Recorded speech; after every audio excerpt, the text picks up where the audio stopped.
Hi, നമസ്കാരം പ്രിയ സുഹൃത്തുക്കളെ. കേരളം അങ്ങനെ പോളിംഗ് ബൂത്തിലേക്ക് എത്തിക്കഴിഞ്ഞു. 20 മണ്ഡലങ്ങളിലും വാശിയേറിയ തെരഞ്ഞെടുപ്പാണ് നടന്നത്.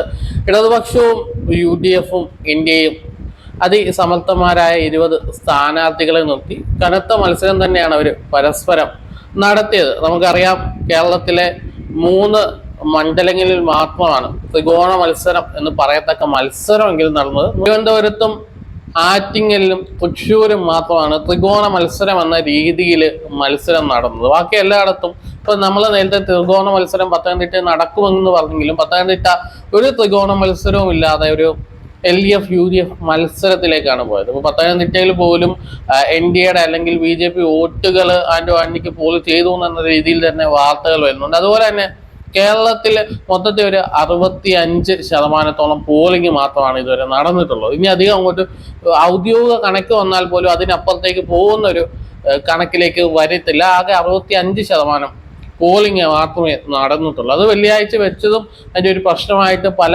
നിരീക്ഷകരും എടുത്തു കാണിക്കുന്നുണ്ട്. ഇനി ഇതിന്റെ പ്രധാന ഒരു വിഷയത്തിലേക്ക് വന്നാൽ, ഇപ്പോൾ കേരളത്തിൽ മൊത്തത്തിൽ ഒരുപാട് 5000-നും 10,000-നും അപ്പുറത്തേക്കുള്ള വോട്ടുകൾ വെട്ടിക്കളഞ്ഞതായിട്ടാണ് റിപ്പോർട്ടുകൾ വരുന്നത്. ഈ വെട്ടിയതിൽ ഭൂരിപക്ഷ വോട്ടുകൾ മുസ്ലിം സമുദായത്തിന്റെ വോട്ടുകളാണ്. ഇപ്പൊ മുസ്ലിം സമുദായത്തിന്റെ വോട്ടുകൾ മറ്റ് സംസ്ഥാനങ്ങളിൽ, ഇപ്പൊ UP പോലുള്ള സംസ്ഥാനങ്ങളിൽ ഒരുപാട് വെട്ടിക്കളഞ്ഞത്, ആസാമിൽ വെട്ടിക്കളഞ്ഞിട്ടുള്ള, ബംഗാളിൽ പോലും മുസ്ലിം സമുദായത്തിന്റെ വോട്ടുകൾ വെട്ടിക്കളഞ്ഞിട്ടുള്ള വാർത്തകൾ നമ്മൾ കേട്ടിട്ടുണ്ട്, അനുഭവങ്ങൾ അറിഞ്ഞിട്ടുണ്ട്. എന്നാൽ നമ്മുടെ കേരളത്തില് അത്തരം ഒരു സംഭവം സംഭവിക്കുമെന്ന് ഇതിനു മുമ്പ് അറിയില്ലായിരുന്നു. ഇടതുപക്ഷം ഭരിക്കുന്ന ഇടതുപക്ഷ ചിന്താഗതിയുള്ള ഒരു കേരളത്തിലാണ് എന്ന് അവകാശപ്പെടുമ്പോഴും മുസ്ലിം വോട്ടുകൾ മനഃപൂർവ്വമായിട്ടുള്ള, ഇപ്പൊ എന്റെ പഞ്ചായത്തിൽ പോലും ഏതാണ്ട് 750-760 വോട്ടുകൾ വെട്ടിക്കളഞ്ഞത്, അതിൽ ഭൂരിപക്ഷ വോട്ടുകൾ മുസ്ലിം സമുദായ അംഗങ്ങളെയായിരുന്നു. എൻ്റെ വാർഡിൽ പോലും അത്തരം അനുഭവങ്ങൾ എനിക്ക് നേരിട്ട് കാണാൻ സാധിച്ചു. അപ്പോൾ മുസ്ലിം സമുദായത്തിനെ മനഃപൂർവ്വം ടാർഗറ്റ് ചെയ്യുന്ന രീതിയിൽ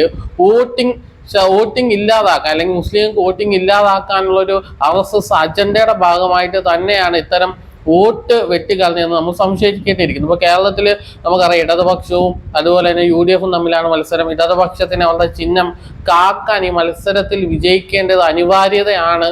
എന്നാൽ പോലും ഇടതുപക്ഷവും ചില കോൺഗ്രസ് അനുകൂല വോട്ടുകൾ മനഃപൂർവ്വം വെട്ടിക്കളയാനുള്ള സാധ്യതയുണ്ട്. അത് വർഷങ്ങളായിട്ട് UDF-ഉം LDF-ഉം പരസ്പരം നടത്തിക്കൊണ്ടിരിക്കുന്ന ഒരു കാര്യം തന്നെയാണെങ്കിലും ഇത്തരം കാര്യങ്ങളുണ്ട്. ഒരു സാധാരണക്കാരന്റെ അവകാശത്തെ ഇല്ലാതാക്കുകയാണ്. ഒരാൾക്ക് ഒരു വോട്ട് പോയാൽ അദ്ദേഹം കഴിഞ്ഞ 5 വർഷം മുമ്പ് ലോക്സഭയിലേക്ക് വോട്ട് ചെയ്തിട്ടുണ്ടെങ്കിൽ സ്വാഭാവികമായിട്ടും 5 വർഷത്തിന് ശേഷം അദ്ദേഹത്തിന് വോട്ട് കൊണ്ട് ഒരു ധാരണയിൽ തന്നെ ആയിരിക്കും അദ്ദേഹം വോട്ട് ചെയ്യാൻ പോകുന്നത്. അവിടെ ചെല്ലുമ്പോൾ അദ്ദേഹത്തിന് വോട്ടർ ലിസ്റ്റിൽ പേരില്ല എന്ന് അറിയുമ്പോൾ അത് അറിയിക്കാനുള്ള ഒരു സംവിധാനം നമ്മുടെ തെരഞ്ഞെടുപ്പ് കമ്മീഷൻ ഇല്ല എന്നുള്ളതാണ് സത്യം. അതല്ലെങ്കിൽ അദ്ദേഹം തെരഞ്ഞു പോകണം, അതിന്റെ പേരുണ്ടോ എന്നുള്ള രീതിയിൽ. നമുക്കറിയാം, ജനങ്ങൾ പല വിധത്തിലുള്ള പല ആവശ്യങ്ങളുമായിട്ട് ജീവിക്കുന്നവരാണ്. രാഷ്ട്രീയ പാർട്ടികൾ പോലും പലപ്പോഴും ഇതൊന്നും ശ്രദ്ധിക്കാതെ പോകുന്നത് പോലും അദ്ദേഹത്തിന്റെ അവകാശം വിനിയോഗിക്കാൻ കഴിയാത്തൊരു അവസ്ഥയിലേക്ക് എത്തുന്നു. ഈ മുസ്ലിം സമുദായത്തെ പൂർണ്ണമായിട്ടും വോട്ടവകാശം ഇല്ലാതാക്കാനുള്ള RSS അജണ്ട പോലും ഇടതുപക്ഷ കേരളത്തിൽ നടക്കുന്നു എന്ന് പറയുമ്പോൾ നമുക്ക് അതിന്റെ എത്രത്തോളം വലുതാണ് ഈ ഒരു കാര്യം നമുക്ക് മനസ്സിലാവും. അപ്പോൾ ഏതാണ്ട് 10,000-ലധികം മുസ്ലിം വോട്ടുകൾ തന്നെ കേരളത്തിൽ നിന്ന് അപ്രതീക്ഷിതമായിരിക്കുന്നു. അല്ലെങ്കിൽ ഈ ഒരു നിർണായകമായ ലോക്സഭാ തെരഞ്ഞെടുപ്പിൽ മുസ്ലിങ്ങൾക്ക് അവരുടെ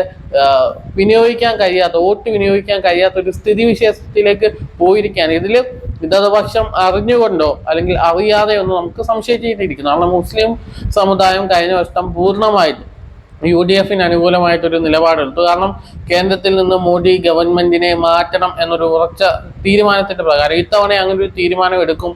അതുകൊണ്ട് തന്നെ ഉറപ്പായിട്ടുള്ള UDF വോട്ടുകൾ വെട്ടിമാറ്റുന്ന ഒരു സ്ഥിതിയിലേക്കാണ് LDF-ഓ അല്ലെങ്കിൽ മോഡിയുടെ RSS-ന്റെ സംവിധാനവും ശ്രമിച്ചതെന്ന് തന്നെ നമുക്ക് സംശയിക്കേണ്ടിയിരിക്കുന്നു. ആ രീതിയിൽ തന്നെ നമുക്ക് ഇതിനെ ചിന്തിക്കേണ്ടിയിരിക്കുന്നു. എന്തായാലും മുസ്ലിം സമുദായത്തെ സംബന്ധിച്ചിടത്തോളം അവർ വളരെ പ്രതീക്ഷയോടുകൂടി തന്നെയാണ് ഈ തെരഞ്ഞെടുപ്പിനെ അവർ കണ്ടതും അതിലേക്ക് വോട്ടുകൾ ചെയ്തതും എന്ന് നമുക്കറിയാം. അത് മറികടക്കാൻ, അല്ലെങ്കിൽ അത്തരം വോട്ടുകൾ കോൺഗ്രസിലേക്ക് പോവാതിരിക്കാനുള്ള ശ്രമത്തിന്റെ ഭാഗമായിട്ട് തന്നെയാണ് ഈ വോട്ട് വെട്ടിക്കളയൽ എന്ന് തന്നെയാണ് എൻ്റെ ഒരു നിഗമനം. നിങ്ങൾ ഈ വീഡിയോയെ കുറിച്ചുള്ള അഭിപ്രായങ്ങൾ തീർച്ചയായും കമന്റായി രേഖപ്പെടുത്തുക. ചാനൽ മറക്കാതെ സബ്സ്ക്രൈബ് ചെയ്യുക. മറ്റൊരു വീഡിയോയുമായി കാണാം. നിങ്ങളുടെ അഭിപ്രായങ്ങൾ തീർച്ചയായും കമന്റായി രേഖപ്പെടുത്തുക.